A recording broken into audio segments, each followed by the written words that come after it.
मैं यहाँ अपनी वेडिंग ड्रेस और जूतियाँ रिटर्न करने आई हूँ। दिखाइए। ओहो हो, इन जूतियों पर तो स्क्रैच है।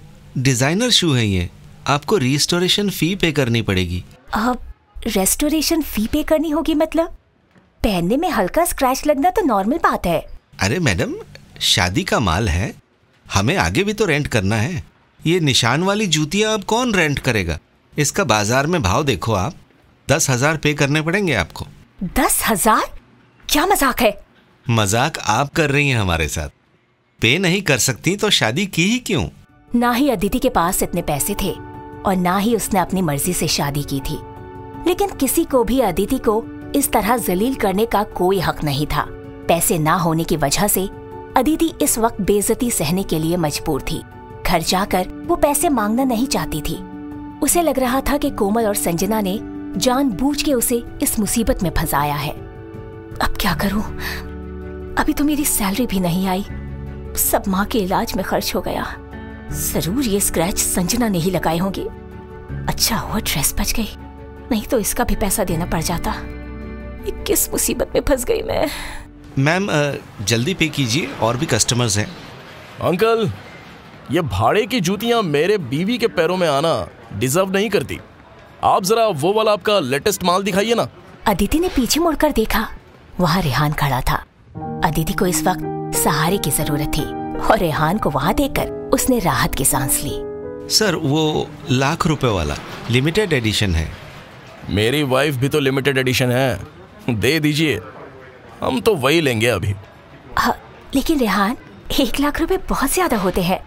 फिजूल में मुझ पर पैसे खर्च करने की जरूरत नहीं है, प्लीज। डियर वाइफ, तुम मुझे टोक नहीं सकती। वेडिंग गिफ्ट की प्राइस मैं डिसाइड करूंगा, ठीक है? वेडिंग गिफ्ट की बात कहकर रेहान ने अदिति का दिल जीत लिया। स्टोर स्टाफ का मुंह भी अब बंद हो गया। मैम आपका शू साइज? 7 नंबर का शूज लाओ। इससे पहले कि अदिति जवाब देती, रेहान बोल पड़ा था, आपको मेरे पैर का साइज कैसे पता? हस्बैंड हूं, तुम्हारा हर साइज तो पता रहेगा ही ना।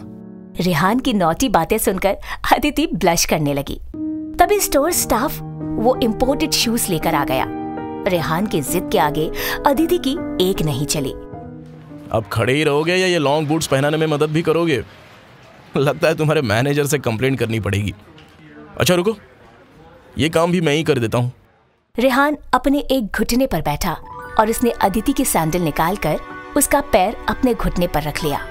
स्टाफ भी रेहान के इस जेस्चर को देखकर हैरान था। बड़े सलीके से रेहान ने अदिति के पैरों में वो बूट्स पहनाकर उनके लेसेस बांध दिए। फैंटास्टिक, अब इन बूट्स को इनकी सही जगह मिल गई है। स्टाफ ने रेहान से जूतियों पर स्क्रैच के कोई भी पैसे नहीं लिए। अन्य लेटेस्ट बूट्स में अदिति को लेकर रेहान उसे लंच के लिए एक आलीशान रेस्टोरेंट में ले आया। ऐसा नहीं लग रहा कि छुट्टियों के दिन चल रहे हैं? हाँ, सो तो है, पर रेहान, आपके पास भी फिजूल पैसे तो नहीं है ना? पहले ये बूट्स, अब ये डेट, हम किसी स्ट्रीट कॉर्नर पे भी तो कुछ अच्छा खा सकते थे ना? ठीक है, अगली बार किसी ठेले पे मिसल पाव खिला दूंगा। पर ये किसने कहा तुमसे कि मेरे पास फिजूल पैसे हैं या नहीं? मुझे कुछ नहीं पता, बस शादी से पहले लोगों से आपके बारे में सुनकर डर गई थी। अब जब तक साथ रहना है, हमें फाइनेंशियली प्लानिंग तो करनी होगी ना। मेरी कुछ इंटरव्यूज लाइन अप है, अच्छा पैकेज मिल जाए बस। एक बार पैसा आने लगेगा, मैं आपको फुल सपोर्ट करने लगूंगी। तो तुम्हारे कहने का मतलब है कि तुम मुझे सपोर्ट करोगी? जी हाँ, इतना तो कर ही सकती हो ना। तभी अदिति के फोन पर उसकी माँ के मेडिकल बिल पे करने का मैसेज आया। मैसेज देखकर अदिति परेशान हो गई। अदिति के चेहरे को देखकर रेहान समझ गया कि कुछ तो बात थी। अदिति इंडिपेंडेंट और स्मार्ट होने के साथ साथ खुददार भी थी। उसने रेहान को भी अपनी प्रॉब्लम के बारे में कुछ नहीं बताया। वो बहाना मार के वहां से निकल गई। रेहान भी सोच में पड़ गया कि अचानक इसको क्या हुआ। वहीं कपूर हाउस में संजना की खुशी का ठिकाना नहीं था। उसके हाथ में एक महंगा ब्रांडेड बैग था। वो बैग के साथ एक के बाद एक सेल्फी लिए जा रही थी। तभी अदिति घर के अंदर आई। संजना, पापा कहाँ हैं? पापा तो नहीं है अभी। वैसे यहाँ क्या कर रही हो? देखो, पापा ने ये बैग गिफ्ट किया है मुझे, 50,000 रुपए का। सो प्रिटी ना? हाँ, वेरी प्रिटी। वैसे तुम्हारे ये बूट्स भी काफी अच्छे हैं। कहाँ से लिए? कितने के हैं? रेहान ने दिलाए हैं। कीमत जान के क्या करोगी?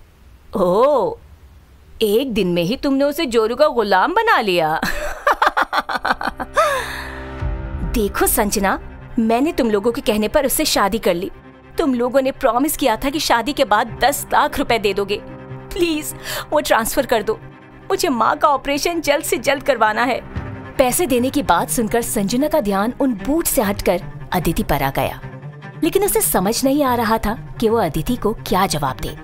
तभी संजना की माँ कोमल वहाँ आ गई। सही कहा अदिति, हमने प्रॉमिस किया था कि हम तुम्हें पैसे देंगे, लेकिन हमने ये नहीं कहा था कि कब देंगे। हो जाएगा माँ का ऑपरेशन, ऐसे नहीं मारेंगी वो। इतनी जल्दी क्या है तुम्हें? कोमल की बात सुनकर अदिति का खून जल गया। उसका मन हुआ कि अभी उन्हें तमाचा मार दे। वो समझ गई थी कोमल और संजना उसे धोखा देने की कोशिश कर रहे हैं। जल्दी क्या है? आपको पता है ना कि ट्रीटमेंट के लिए कितने पैसे खर्च हो चुके हैं ऑलरेडी।